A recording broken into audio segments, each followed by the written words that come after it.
Hey beautiful people, it's Mark here. Today's case is about a well-known doctor who, you know, murdered his wife, and also it's about an accident. Anyway, he said it was an accident, and right now the people in the community is wondering, was it a homicide or was it an accident? So let's find out in this story. And in this story, we are going all the way to Dewitt, a town in Onatanga County, just outside of Syracuse. The town is known for its history and beautiful environment.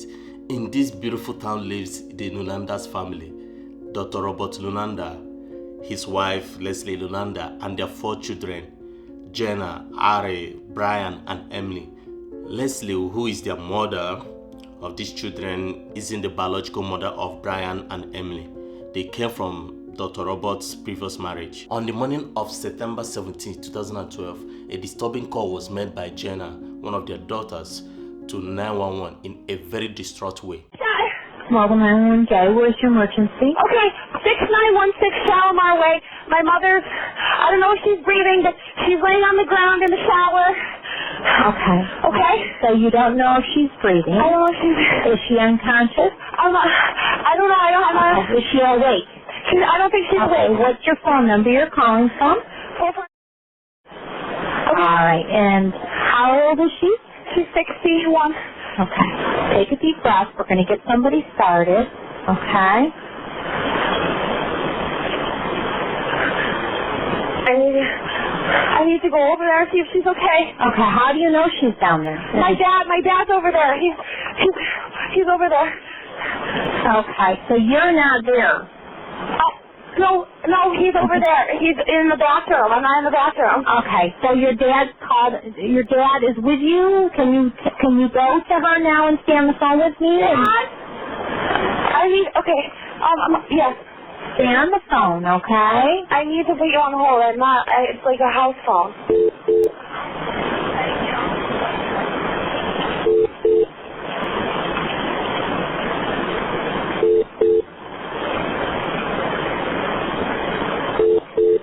Oh my God, he was going everywhere. We're going to get somebody started. Ma'am? Oh my God, there's another. My mommy! You're down. Protect me, she's broken. Oh my God, Daddy! Okay, stay on the line. No.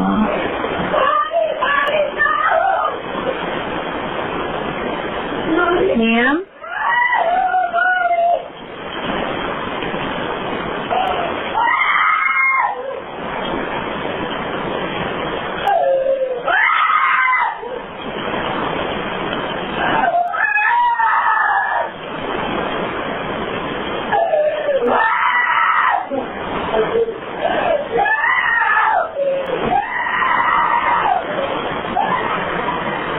Her father, Dr. Robert, have screamed to her for help, asking her to call 911, that he found his wife on the floor of the bathroom shower. Within few minutes, the paramedics arrived at their house.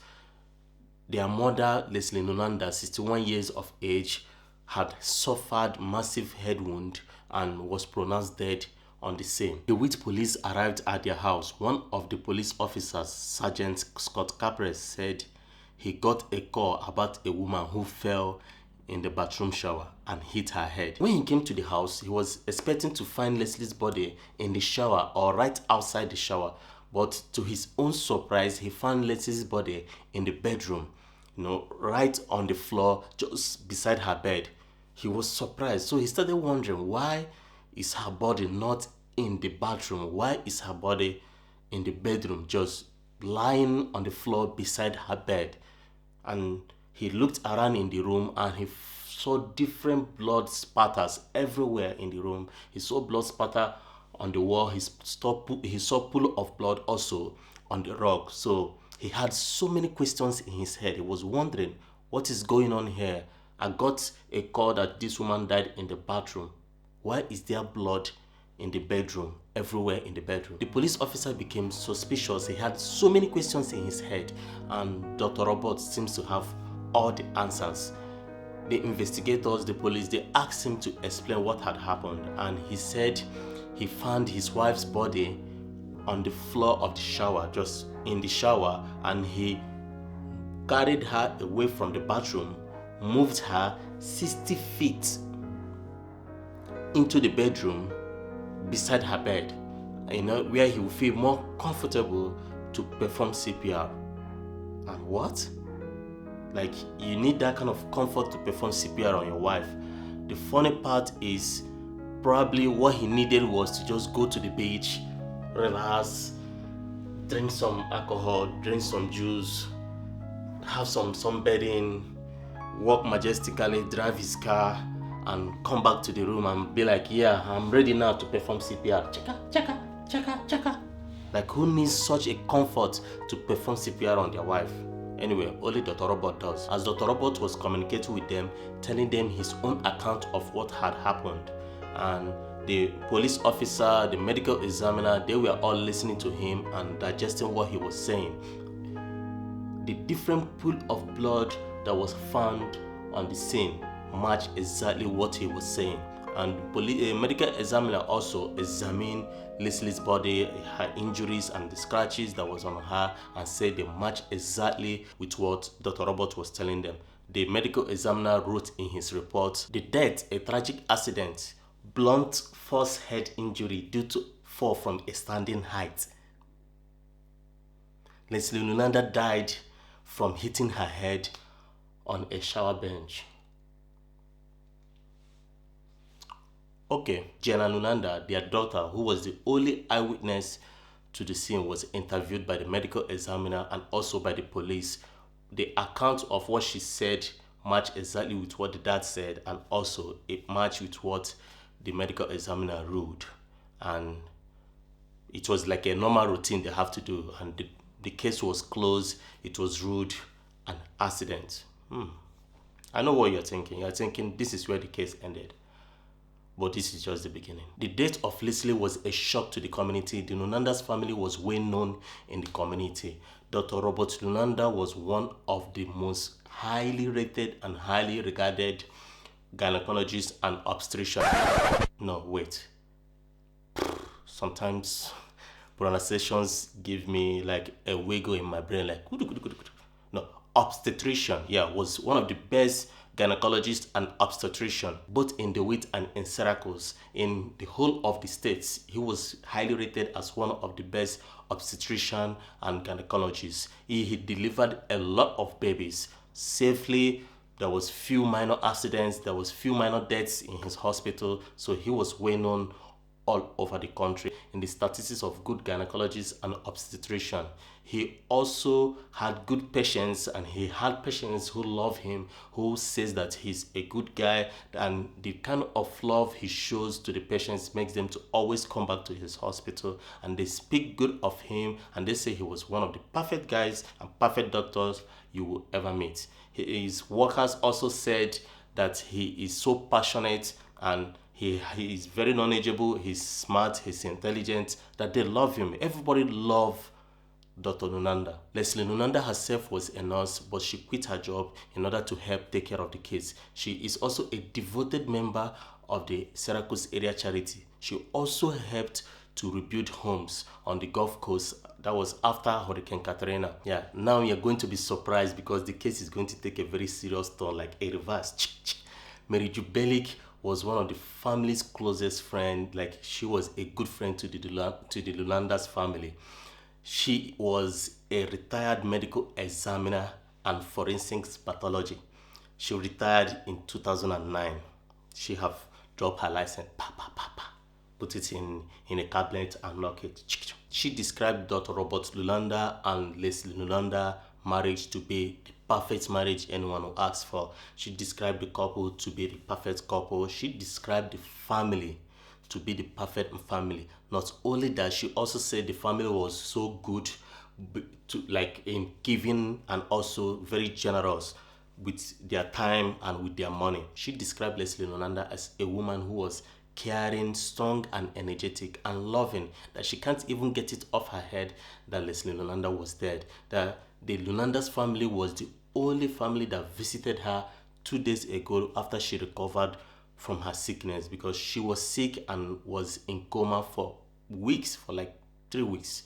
So Mary Jubelik was really happy to see that the Neulanders family visited her and was shocked 2 days after that Leslie Neulander was dead. So she said she couldn't get it off her head. 3 months after Leslie's death, Mary Jubelik started getting unusual calls from friends. They were telling her that they don't believe that Leslie's death was an accident, that Leslie's marriage had been a troubled marriage, and that the family of the Neulanders is not as glorious, as perfect that everybody thinks it was, that Dr. Robert Neulander himself wasn't a perfect man everybody think he was, and that the marriage has been having very serious financial issues. In recent years, Dr. Robert Neulander's medical practice have derailed down the snake hole. His medical practice wasn't as flourished as it was. He wasn't making much money as he was making anymore because of the legal battle he was having with an insurance company. And the insurance company had pulled out from his clinic, from his hospital, and it has caused him to be delivering like half of the babies he was delivering before. So he didn't literally have much patience coming to his hospital because of the legal battle he was having with his insurance company. So this caused a lot of financial problem in the family, and Leslie was about to break up with him, like literally get a divorce. So Mary Jubelik in her head still feels maybe this is all gossip and rumors, but within herself she just picked up her phone and she called her old friend, the DA, District Attorney Bill Fitzpatrick. As she was on the phone with the DA told her that him himself is being receiving different anonymous calls and unusual calls, and he received an anonymous letter about Dr. Robert's lifestyle. The person in the letter said that Dr. Robert is not that kind of perfect man that everybody think he was, that his wife Leslie was about to break away from him, and he's not the kind of man that would let that to even happen. Mary Jubelik was surprised about everything she's hearing because she saw the family to be a perfect family, a perfect couple. So she was surprised. She took a pro bono and volunteered to look at the case, and she went to dusted her license. I'm like, yeah, I'm back to work. And she decided to take a look at the case, and she asked the DA if he could be able to send her all the files and the case file, and the DA packed everything and sent it to Mary Jubelik. Mary Jubelik got the case file and she looked into it. She was shocked. She didn't believe her eyes, and she said the kind of wound that was found on Leslie's head is the kind of wound that somebody would get from a car accident, or from falling from a 20-story building, or the person was beaten, or the person was hit by an heavy object. So she was like, what is going on here? How could this be ruled an accident? And after doing her thing, after looking into the whole case, she said, no, this is a homicide, that this case needs to be reopened. The case was reopened half a year after Leslie's death. The police revisited the death scene to collect more evidence. Already, the home of the Neulanders had been sold to someone else.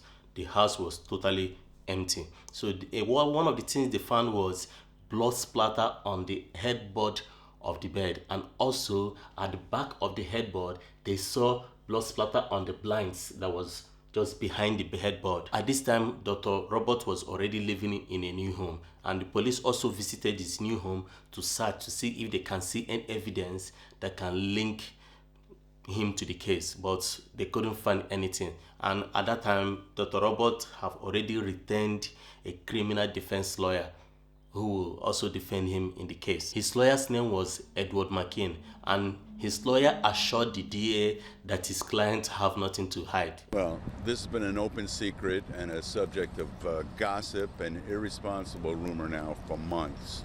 Dr. Neulander has not been charged with any kind of offense.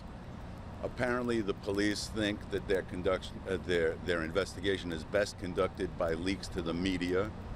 I can confirm that a search warrant was executed at Dr. Neulander's apartment yesterday, and certain items were taken.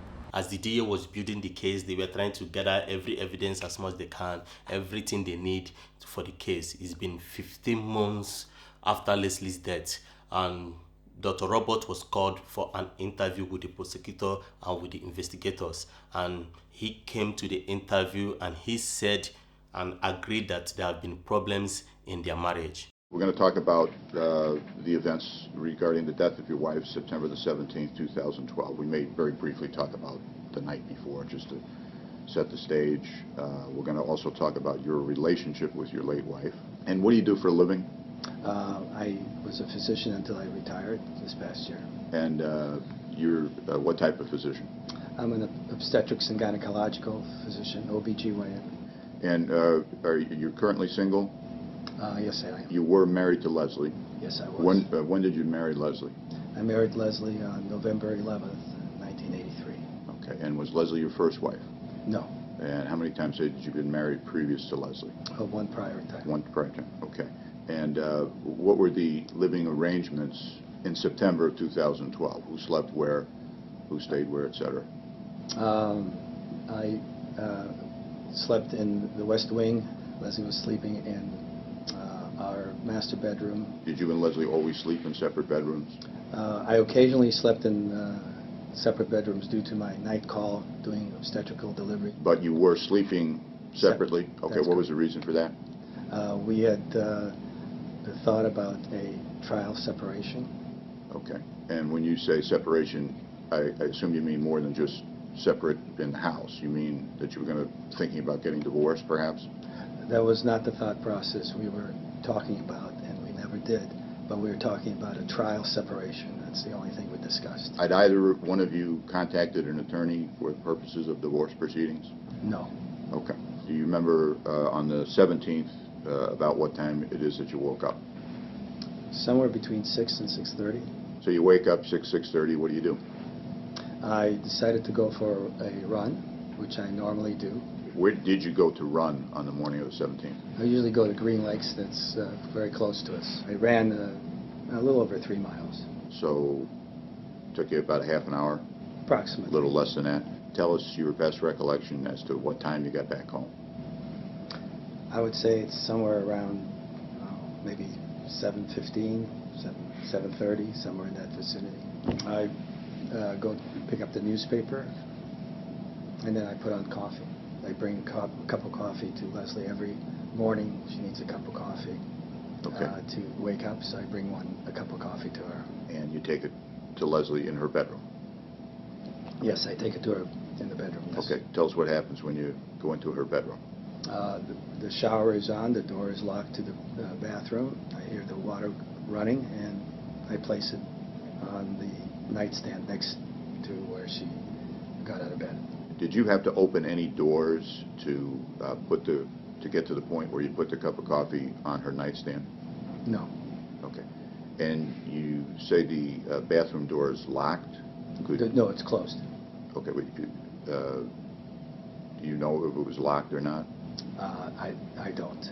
Okay. In any event, you can clearly hear the shower running. That is correct, yes. Do you hear anything else other than the shower running? No.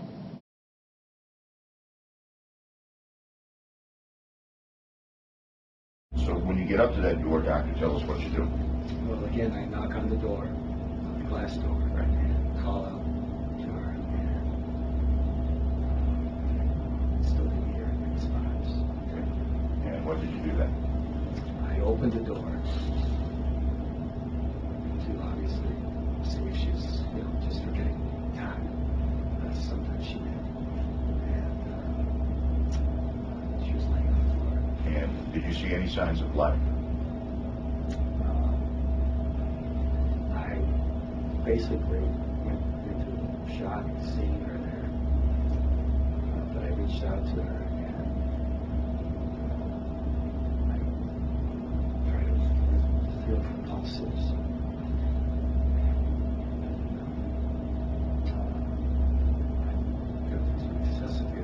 Did you just listen to everything he said? It sounds as if he memorized it all. And have in mind that Leslie hit her head on the stone bench shower and her neck might be broken. But as experienced as Dr. Robert was, he still had the mind to move her away from the bathroom and also move her again to 60 feet into the bedroom in order to perform CPR. And if you listen carefully during when his daughter made the call to 911, the daughter was shouting, "Daddy, Daddy, stop moving her! Don't move her! Her neck might be broken." Who doesn't know that? When it's just like when someone have a sudden accident, most times they always have a broken neck. So I don't know why he doesn't know that there's every high possibility that the wife's neck was broken. But anyway, he did what Dr. Roberts does best. Drag. The DA, Bill Fitzpatrick, said that he believes that Dr. Roberts made up this story about finding his wife in the bathroom and called their daughter, Jenna, as a witness in order to witness him carrying their mother, which is Leslie, out of the bathroom to the bedroom. Prove the reason why there is splatter of blood everywhere on the wall, and there is pool of blood on the rug, and there was even blood on the headboard of the bed and also behind the bed headboard. The bedsheet that was found on the bed, there was no blood stain on it. How was there blood on the headboard of the bed? The housekeeper that changed the bedsheet was asked if this was the bedsheet that was on the bed. She said no, that was not the bedsheet that was on the bed the previous night before the morning of the assault. The DA believes that the murder weapon and the bedsheet that was on the bed, that Dr. Roberts got rid of it when he went for morning run. After different evidence was found, the previous medical examiner changed his ruling. He changed it from accident to homicide. It's been already 2 years, and Dr. Robert Neulander was charged for the wife's murder. Dr. Robert's family, his 4 children, his late wife's sister and brother all said that Dr. Robert is innocent, that the DA is getting everything all wrong. In March 2015, the trial began in Onondaga County Courthouse. The community was shocked. Everybody was wondering what is happening here.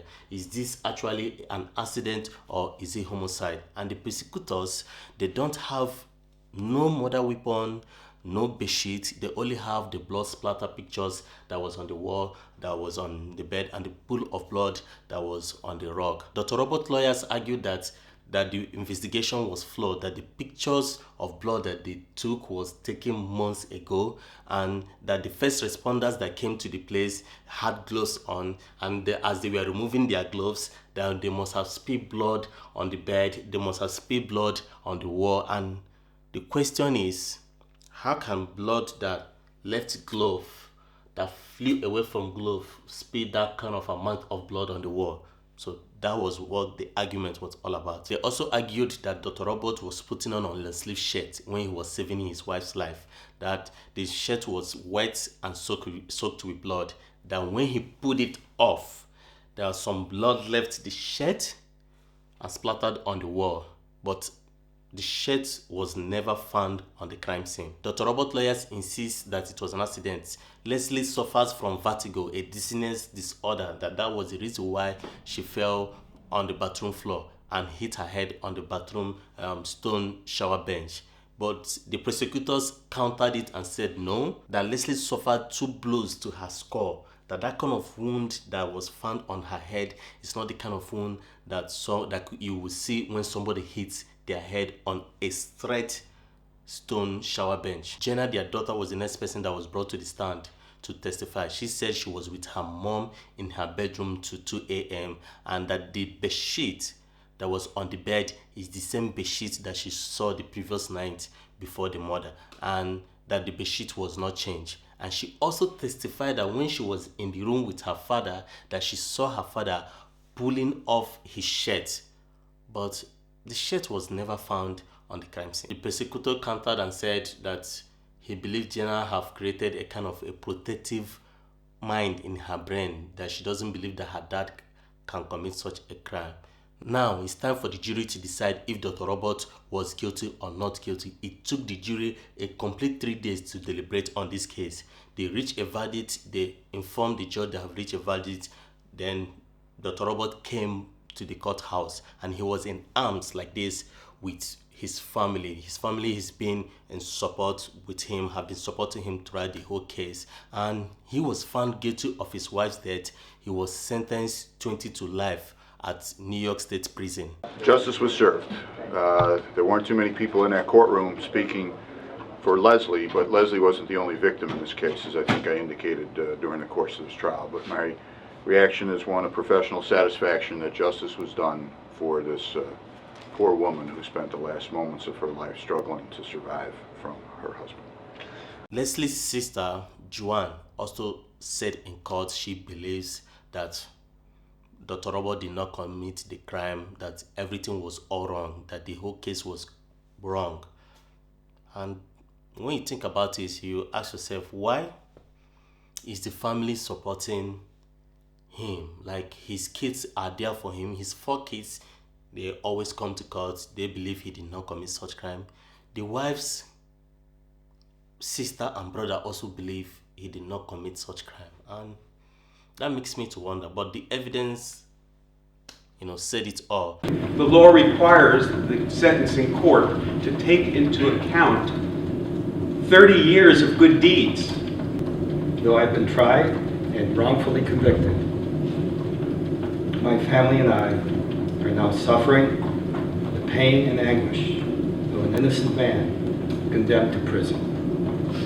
More so, I suffer the pain and anguish of a father and a grandfather ripped away from his children and grandchildren. My head is unbound by the verdict of this court, for an innocent man has been wrongfully convicted. I would not or could not say this if it were not so. I would not, it did not take a life. In October 2019, the New York State Court of Appeal granted Dr. Robert Neulander a new trial due to a juror misconduct. One of the 12 jurors that was on the case was found to be texting different people on her WhatsApp messages. A total of 7,000 messages was found on her that she was texting different people about the case, and she was warned not to do so. Even in one of the messages, her dad said, please make sure he was found guilty. The jury was warned not to get involved with the media or TV or talking about the case with someone else. The judge made sure that he specifically warned them about this, but this particular juror was involved in such a thing, so Dr. Robert Neulander was granted a new trial and he was on bail for $1 million. The new trial started this year, 2022, because of COVID and everything that was happening in the world, and it only lasted for 13 days. A new evidence was introduced, and this evidence was a mummified fat tissue of Leslie's head was found on the bed headboard, and it was introduced in the case, and the DA said that Leslie did not die or fall on the bathroom shower, that actually he believes that Leslie died or was assaulted in that bedroom. The jury deliberated for 6 hours and they found Dr. Robert Neulander guilty the second time. Good evening. We're coming on the air tonight with a special edition of NBC3 News at 7, live tonight from the old Onondaga County Courthouse in downtown Syracuse. For the second time, a jury in Onondaga County Criminal Court finds Robert Neulander guilty of killing his wife Leslie, then staging the scene in their Dewitt mansion to make it appear as if she had taken a bad fall in the shower. He was sentenced to 25 years imprisonment. His family they don't believe that he committed such a crime, and they say they are going to appeal the sentence. This has just been a travesty of justice. My father is innocent, and we're going to have to do it all over again. I mean, the fact that my entire family is standing behind him after 10 years, do you think we'd be with him if we thought he was guilty? What do you make of, and you've heard the members of the community discuss at length, the family's support for your dad and the steadfastness with which you have done this over so many years? Where does that come from? Where is that inside of you? Instilled from my mother and my father. We wouldn't be here without my parents, and I can assure you, every one of my family members would have been taking the stand against my father if he had done anything to my mother. We love my mother just as much as my father. That doesn't change anything. Just because we only have one parent left doesn't mean that we're going to protect the person that killed our mother, our sister, our aunt, our family. And this is where the case of Dr. Robert Neulander murder case ended. And if you are new to this channel, please guys subscribe and like the video, because I will always appreciate it. It's your boy Mark here. Make sure you stay out of trouble and make sure you stay safe out there. It's your boy Mark signing out. Peace guys.